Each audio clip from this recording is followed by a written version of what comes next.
The prosperity. Kitty. Where's the kitty? Asked the office manager.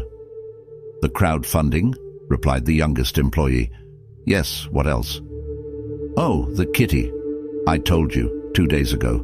Yes, I haven't. Until this afternoon. No, not in the afternoon, at noon in the lobby. I thought he wasn't serious, said the younger employee, returning to his desk. A kitty? Replied the accountant. Yes, a real kitty. Yes, a kitty, a real kitty, a live kitty. Now come with me. Glancing toward the front door, the younger clerk spotted the office assistant sitting on his wobbly stool, leisurely chatting his nose. Natwarlal, you too. Halfway up the stairs, the assistant saw the cleaner coming up and counting who knows what on his fingers. He took the janitor's hand.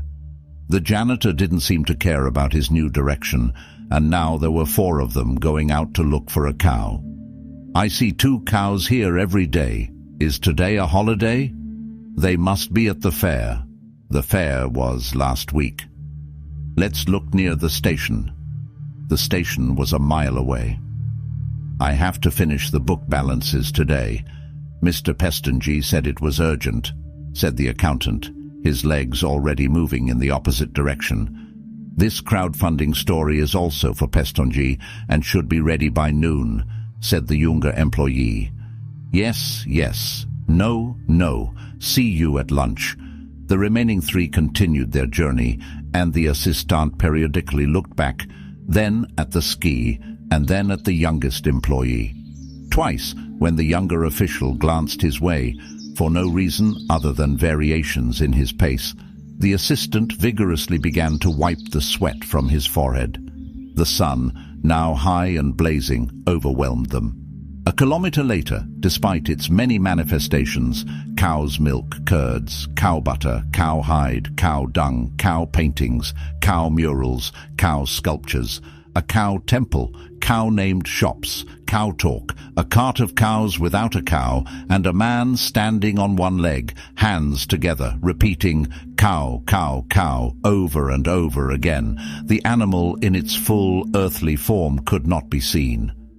A group, about a dozen people, had gathered around the man who was standing on one leg. Questions indicated that he had been in this position for 8 months, 9 days, and 5 hours. "Ha! Who cares?" said the younger employee. "There are so many men like this, standing on every street in Varanasi. Some even stand upside down. My great-uncle at the temple told us about a person who has been walking hand in hand since he was 6 years old." "How old is he now?" "I don't know. My uncle died 6 years ago and he was 8 when he heard that story. That man is still alive. He must be over 100 years old." "You don't understand," said the man who had taken it upon himself to be spokesperson for the event and was fielding all sorts of questions. "The point is not the man, it's the crow." "The crow?" "He arrived 2 months ago and refuses to leave the man's side. Now he has started croaking in chorus. He also says cow, but in English. A few days ago an Englishman was here. He confirmed that this crow is saying cow in English." At that moment, the church bells pealed. It was 12 o'clock. The 3, as if caught in a hypnotic trance, broke away from the crowd and resumed their journey towards the station. "Over there I see one," the assistant shouted, pointing to a strong, milky animal busy biting itself against a banyan tree. "She won't eat them," replied the janitor. "It will. We don't have time to look for grass."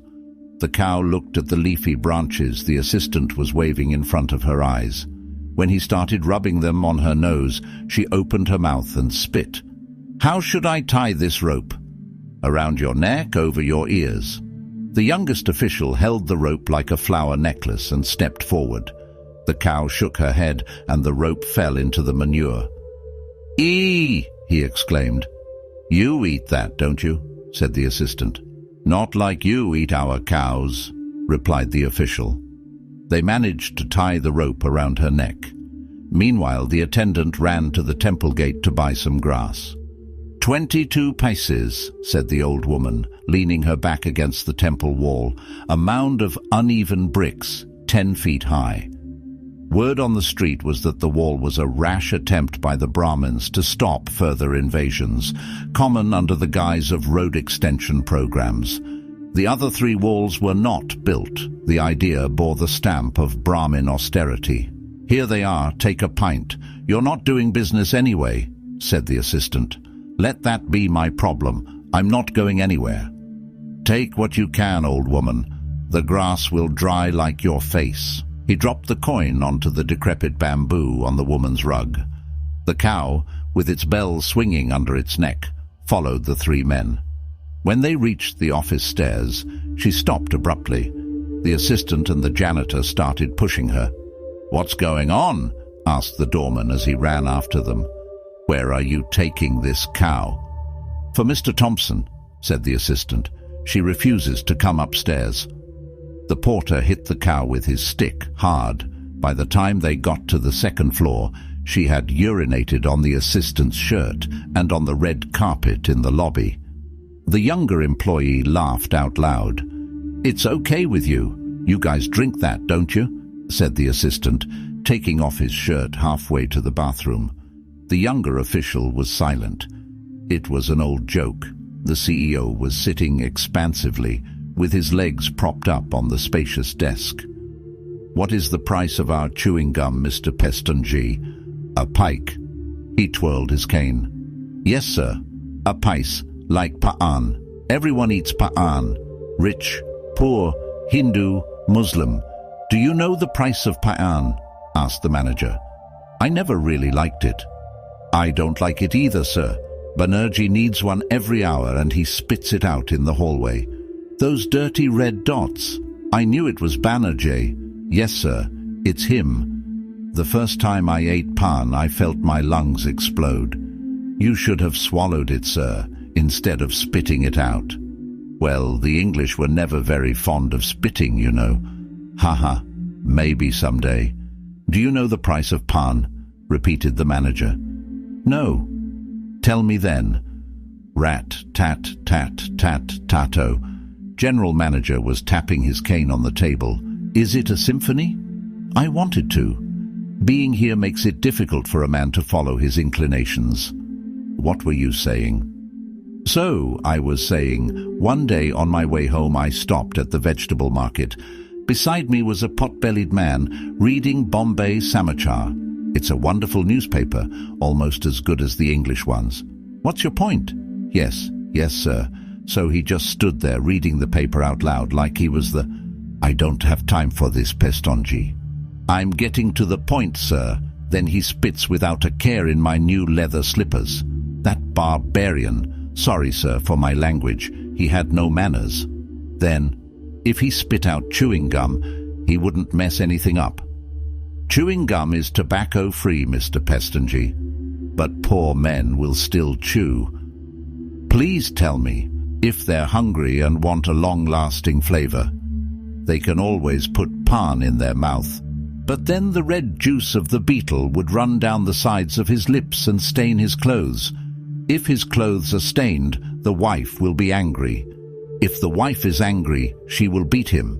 Instead, he can chew gum all day and everyone is happy. Also, payan makes you hungry. After all, it's a digestive. Which is? Digestive to the epto. Yes. But I still think kids are more likely to chew gum, not men. We have a small advertising fund for that. Why don't you work on it? Put up some signs near some schools, some 10 or 12 in the beginning. Make sure the stores have chewing gum before the signs are put up. Sir, we should have made a pan-flavored chewing gum instead of mint. Why would someone spend money on chewing gum when they can steal their parents' mint? It's not the taste, Pestonji, it's the shape. Sir, in that case, why not a pan-flavored chewing gum? By the way, did you remember the old label? Why? Did someone complain about my memory? Remembered, recovered. Sorry, sir. Yes, sir, I remember. Is the new label specific about content? Yes, sir. Does not contain animal products. Suitable for all vegetarians. Yes, sir. Great. I want that message on the poster, not just the label. And the caption, Go Mata Ko Bata, the chewing gum mother cow loves. Still sounds a little out of place to me. You can trust me on that, sir. I've spent a lot of time on the subject. What better way to make the natives love our chewing gum than to link it to the cow? After all, it's the country's first chewing gum. What's that smell? Asked the CEO, looking around. Sir, I have something that will convince you that the cow is the best ambassador for our product. What? Here in the lobby. The CEO left his office. A cow was in the hall, looking at him with big, wet eyes, munching. What is this nonsense? Is this a joke, Mr. Pestonji? No, sir, I brought her to you, to show you how she chews hay as well as chewing gum, that she deserves to be on our posters. I'll open her mouth and show you. Natwalal. Open her mouth, the manager ordered the assistant. She might bite. Cows don't bite, just open her mouth. The assistant put a handkerchief in his hands and tried to open the cow's mouth. The cow was quiet. Her saliva trickled down the assistant's wrist and into her armpits, making him sky. Come here, you idiot! Oh no, the cow! The manager opened the door to the smell of cow dung. In the middle of the room, the cow sat down, her legs bent. In her mouth was a brown file. What file is this? Asked the manager. I don't know. Remove. The assistant pulled out the half-chewed file. The May File Correspondence, Volume 1. From last year. Nobody's going to ask for that now. Clean all that up and get her out of here. I don't care if she's a cow, the manager said. The manager advanced towards the cow and lifted his leg. Get up, you disgusting animal. Slip, flop. He slipped in the puddle of manure and urine and landed on his back. The assistant covered his mouth. The cow got up. She looked at the manager lying on the floor, and her eyes met for 2 seconds. Her neck turned as if she was embarrassed. She brushed past the manager, out the door and down the stairs. The assistant followed her with his eyes until she disappeared into the streets. See, sir, what an intelligent animal. She knew her way out. Only one door was open, you idiot. Bring me a towel. But still, sir, she could have pushed through the other doors. What do we do now? Asked the manager. Let's go home. And the file. I have a great idea. Let's get a rat or two and leave them in the room. Let's blame the rats for the file, replied the assistant. What if mice destroy more files? We'll put them in a cage and say we got them. No one goes into the records room anyway. Banerjee will enter. Okay, tomorrow I'll tell Mr. Banerjee I saw a mouse. Or you say you saw a mouse. What would I be doing in the record room? No, you say, said the manager. Accountant was looking at the window of the sari shop when the assistant walked up to him. Banerjee, sir. The accountant looked out into the street. The sari shop was popular with the women of the city. They came from nowhere, disappeared into nowhere, their hair loose playing in the sea breeze, their navels exposed, accentuated by their tiny sleeveless blouses. Did they come out of Duranda portraits? Was he hiding behind a window or in the shop, painting them? The accountant was sure that Raja Ravi Verma was the greatest painter in the country. On Friday he heard the general director say that Duranda had transcended Ravi Verma. The next day, at Duranda's exhibition, Women in India at the art school, he nodded. Banerjee, sir. Huh? What is it? Nothing. How is tea?